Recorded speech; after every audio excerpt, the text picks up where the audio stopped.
चलिए आज देखते हैं लॉर्ड विलियम बेंटिक। 1828 से 1835 इनका कार्यकाल था। ठीक है, इन्हें क्या उदार गवर्नर जनरल के रूप में जाना जाता है, क्योंकि क्या इन्होंने ऐसे कई सुधार किए थे, जैसे कि क्या सती प्रथा हो गया, उसका क्या किया था इन्होंने, इस पर प्रतिबंध लगा दिया था, ठगी प्रथा का अंत कर दिया था। तो ऐसे कई सुधार किए थे जिनकी वजह से इन्हें किस रूप में जाना जाता है, उदार गवर्नर जनरल के रूप में जाना जाता है। ठीक है, तो देखिए इन्हें क्या आधुनिक पश्चिमी शिक्षा का जनक के रूप में भी जाना जाता है। एक और मैं बताती हूँ, 1833 का जो चार्टर एक्ट था इन्हीं के समय में क्या पारित हुआ था, जिसमें क्या हुआ था, संवैधानिक तौर पर पहली बार क्या हुआ था, अंग्रेजों ने योग्यता को सेवा का आधार बनाया था। ठीक है, किसको बनाया था, योग्यता को सेवा का आधार बनाया था। और जो भारतीय सेवाओं में नियुक्ति होगी वो क्या, बिना धर्म के, जन्म स्थान के, ठीक है, बिना धर्म, बिना जन्म स्थान तथा रंग भेद के आधार पर की जाएगी। ठीक है, मतलब अब जो नियुक्ति होगी वो बिना धन, बिना जन्म स्थान और रंग भेद के आधार पर की जाएगी। ठीक है, इसी के समय में क्या लोक शिक्षा समिति गठित की गई थी। अब देखिए क्या हुआ था, बेंटिक के समय में शिक्षा के माध्यम और जो विषय वस्तु थी वो क्या हो, इस पर सलाह देने के लिए क्या की थी, लोक शिक्षा समिति गठित की गई थी। अंततः क्या हुआ, जो समिति के विधि सदस्य थे लॉर्ड मैकाले, क्या नाम था उनका, लॉर्ड मैकाले के प्रस्ताव पर बेंटिक ने क्या इसे स्वीकार किया और भारत में अंग्रेजी माध्यम में क्या उच्च शिक्षा दी जाएगी। कौन सा माध्यम कर दिया था, अब अंग्रेजी माध्यम कर दिया था जिसमें क्या उच्च शिक्षा दी जाएगी। चलिए आगे देखते हैं। अब क्या 1829 में सती प्रथा और कन्या भ्रूण हत्या को क्या किया था, प्रतिबंधित किया था। 1829 में नियम 17 द्वारा, कौन से नियम द्वारा, नियम 17 द्वारा इन्होंने सती प्रथा पर प्रतिबंध लगा दिया था और इसे क्या एक दंडनीय अपराध घोषित कर दिया था। जो ठगी प्रथा थी, ठीक है, जो ठगी प्रथा थी उसका भी अंत करने के लिए कर्नल स्लीमन की इन्होंने नियुक्ति की थी। देखिए नाम याद रखिएगा कि ठगी प्रथा, ठीक है, जो ठगी प्रथा चलती थी उसका अंत करने के लिए क्या, कर्नल स्लीमन, क्या नाम था, कर्नल स्लीमन, उसकी क्या इन्होंने नियुक्ति की थी। 1834 में आगरा को क्या प्रांत बनाया था, इसने ही उच्च न्यायालय में अंग्रेजी को अदालत की भाषा और जो निचली अदालतों में पारसी ही जारी रही थी। ठीक है, उच्च न्यायालयों में क्या अंग्रेजी को अदालत की भाषा बनाई गई, लेकिन जो निचली अदालतें थी वहां पे पारसी भाषा ही जारी रही थी। कॉर्नवालिस द्वारा स्थापित अपील कोर्ट और सर्किट व्यवस्था को समाप्त कर दिया था। ठीक है, कॉर्नवालिस ने जो अपील कोर्ट और सर्किट व्यवस्था की थी उसको क्या कर दिया था, इसने समाप्त कर दिया था। चलिए हम नेक्स्ट देखते हैं, लॉर्ड डलहौजी। तो जो इसका कार्यकाल था वो था 1848 से 56 तक। ठीक है, 1848 से 56 तक इसका कार्यकाल था।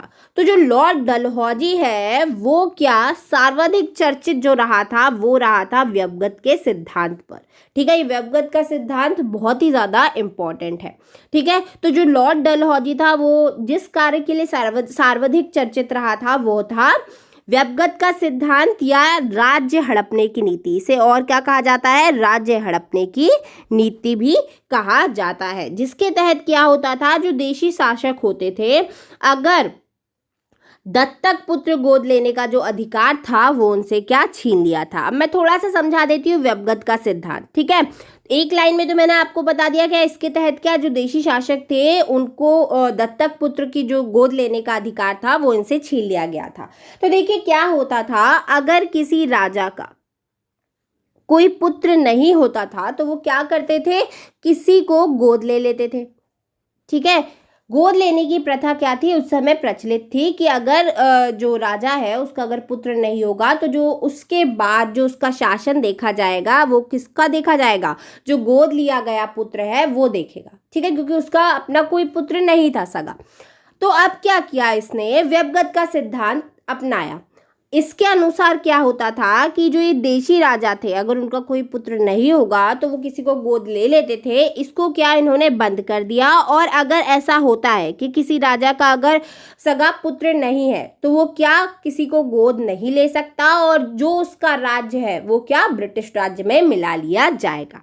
ठीक है, तो ये था व्यवगत का सिद्धांत, या इसे भी कहते हैं राज्य हड़पने की नीति। ओके अब देखिए ऐसे कई जो उस समय स्थान थे या राज्य थे वो क्या इस सिद्धांत के अंतर्गत ब्रिटिश में क्या मिला लिए गए थे, ब्रिटिश राज्य में। ठीक है, अब देखते हैं कौन कौन से थे। तो देखिए 1848 में सतारा का विलय किया गया था। 1849 में जयपुर, संभलपुर को भी 1849 में, 1850 में बाघाट को, 1852 में उदयपुर, 1853 में झांसी और 1854 में नागपुर को क्या हड़प लिया था। ठीक है, अवध का जो विलय हुआ था वह कब हुआ था? 1856 में। कब हुआ था? 1856 में। ओके, चार्ल्स वुड के वुड डिस्पैच, जिसे अंग्रेजी शिक्षा का मैग्ना कार्टा माना जाता है, इसी के टाइम क्या किया था? पारित किया था। इसने क्या प्राथमिक शिक्षा से लेकर विश्वविद्यालय स्तर तक की जो शिक्षा थी उसकी एक व्यापक योजना भी तैयार कराई थी। ठीक है, चलिए आगे देखते हैं। इसने 1853 में बंबई से थाने तक पहली लाइन बिछाई थी। तो देखिए ये सवाल जो वनडे एग्जामिनेशन है उसमें पूछा जाता है कि जो पहली रेल लाइन थी वह कब बिछाई गई थी? तो 1853 में बिछाई गई थी, जो बंबई से थाने तक चली थी। और जो दूसरी रेल लाइन थी वह कब बनी थी? 1854 में।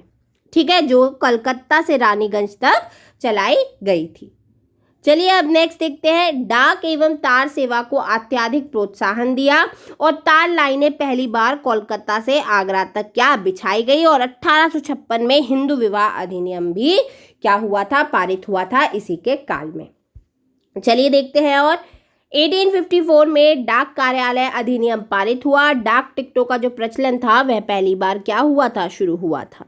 ठीक है, सार्वजनिक निर्माण विभाग PWD क्या इसी के समय में शुरू हुआ था। वह भारत का सबसे कम उम्र का गवर्नर जनरल था और उसने 36 वर्ष की आयु में कार्यभार संभाला था। जो रुड़की का इंजीनियरिंग कॉलेज था उसकी भी इसने स्थापना की थी। और पहली बार पृथक लोक कार्य विभाग, जिसे मैंने अभी थोड़ी देर पहले आपको बताया, सार्वजनिक निर्माण विभाग भी बनाया गया। और जो पृथक लोक कार्य विभाग बनाया गया जिसने ग्रैंड ट्रंक रोड पर कार्य प्रारंभ किया। और कराची, बंबई एवं कोलकाता में बंदरगाह क्या किए थे? विकसित किए थे। ठीक है, चलिए नेक्स्ट देखते हैं। अब आता है हमारा गवर्नर जनरल लॉर्ड कैनिंग, जिसका जो कार्यकाल था वह था 1856 से 62 तक। तो जो लॉर्ड कैनिंग है वो भारत का क्या प्रथम वायसराय था। क्या था? प्रथम वायसराय था। और ये भी कह सकते हैं अंतिम गवर्नर जनरल था। ठीक है, इसका कार्यकाल मैं आपको बता ही चुकी हूँ 1856 से 1862 तक। इस दौरान ही क्या हुआ था? जो 1858 का जो एक्ट था वो पास हुआ था, जिसके अनुसार क्या हुआ था? जो governor of general of India है उसको क्या वायसराय घोषित कर दिया जाएगा। तो क्या प्रथम वायसराय कौन था? वह था लॉर्ड कैनिंग। और अंतिम गवर्नर जनरल था वो भी लॉर्ड कैनिंग था।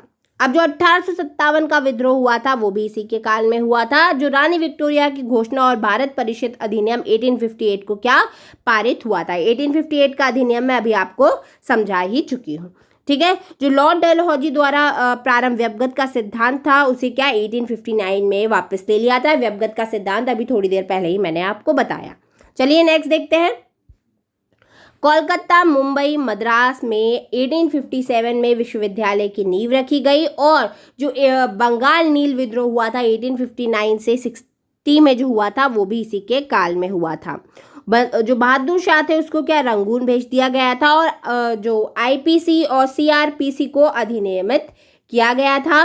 1858 में पहली बार आयकर की व्यवस्था की गई थी। भारतीय उच्च न्यायालय अधिनियम 1861 अधिनियमित किया गया था। और ये जो सब हुआ था वो किसके कार्यकाल में हुआ था? लॉर्ड कैनिंग के कार्यकाल में ही हुआ था। ठीक है, तो जो लॉर्ड कैनिंग है उसका मैं थोड़ा सा आपको बता देती हूँ, ये आ गया है। तो जो इसका जन्म हुआ था वह 1812 में हुआ था। और कहाँ पर हुआ था, लंदन में हुआ था, और जो मृत्यु हुई थी वो 1862 में हो गई थी। ठीक है, कहाँ पर हुई थी, और वो भी लंदन में ही हुई थी। ठीक है, तो ये था हमारे आज के गवर्नर जनरल। आई होप आपको ये वीडियो अच्छा लगा, और अगर कोई डाउट है तो आप कमेंट सेक्शन में पूछ सकते हैं। मिलते हैं नेक्स्ट वीडियो में। Thank you so much.